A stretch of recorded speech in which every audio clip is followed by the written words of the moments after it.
Eh bien, salut tout le monde, c'est Com. Je suis super content de vous retrouver pour un nouvel épisode d'un regard sur le monde. Aujourd'hui, on prend la direction de la Syrie où on va parler un petit peu du contexte politique. Le 8 décembre 2024 marquait un tournant historique en Syrie avec la chute de Bachar al-Assad et l'ascension d'Ahmed al-Chareh, leader de Hayat Tahrir al-Cham, au pouvoir à Damas. Cette transition ouvre une nouvelle ère politique marquée par des ambitions de démocratisation, de réforme et de réintégration dans la communauté internationale. C'est parti. Plongez vos oreilles dans un regard sur le monde, un œil grand ouvert, une voix affûtée et des sujets qui vous feront voir les choses mondialement.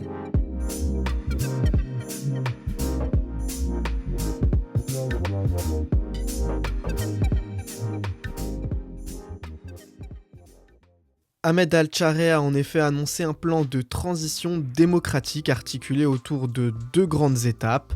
La rédaction d'une nouvelle constitution, ce processus estimé à 2-3 ans inclura un recensement de la population, notamment les déplacés syriens pour garantir une représentativité équivalente, ainsi que l'organisation d'élections prévues dans un délai de 4 ans.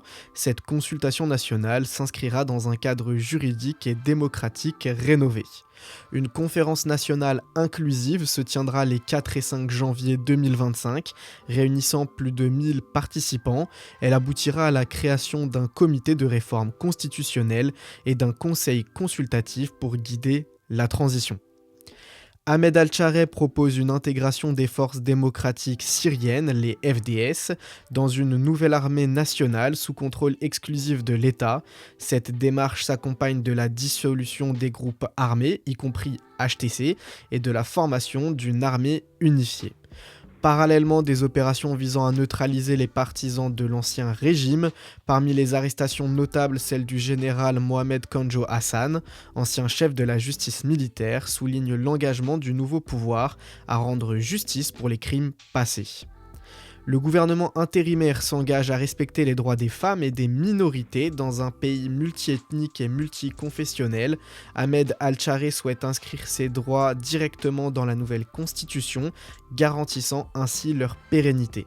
Cependant, certaines déclarations controversées sur le rôle des femmes ont suscité des critiques nécessitant des clarifications pour rassurer les groupes concernés. Le gouvernement de transition adopte une politique étrangère équilibrée en maintenant des liens stratégiques avec la Russie et l'Iran, puisque bien qu'Ahmed al-Chareh appelle ces pays à respecter la souveraineté syrienne, il insiste sur l'importance de préserver les bases militaires russes en Syrie. Il y a aussi une tentative de rapprochement économique avec l'Arabie Saoudite et des investissements sont encouragés pour stabiliser le pays. Une ouverture vers l'Ukraine a été notée avec la visite du chef de la diplomatie ukrainienne à Damas et l'envoi de 500 tonnes de farine symbolisant un rapprochement inédit.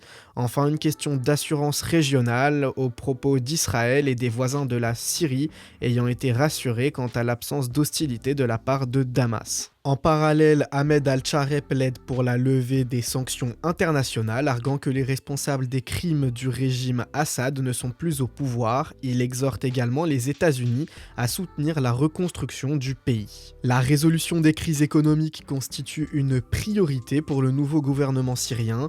Ahmed al-Chareh promet des résultats tangibles d'ici à 1 an en appelant à des investissements étrangers et en engageant les réformes structurelles. Par ailleurs, il réitère son engagement à garantir les libertés fondamentales, y compris la liberté d'expression dans le cadre des réformes à venir. En conclusion, sous la direction d'Ahmed al-Chareh, la Syrie amorce une transition historique visant à reconstruire un pays dévasté par des années de conflits. Bien que des défis significatifs demeurent, notamment en matière de sécurité, d'économie et de droits humains, ce nouveau chapitre suscite des espoirs pour un avenir plus stable et inclusif. Voilà, c'était Com, j'espère que ce nouvel épisode d'un regard sur le monde vous aura plu.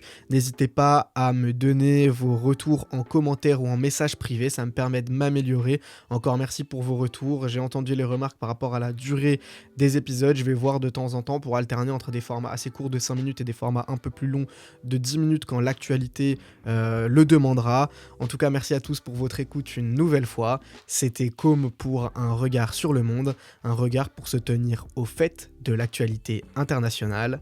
À bientôt.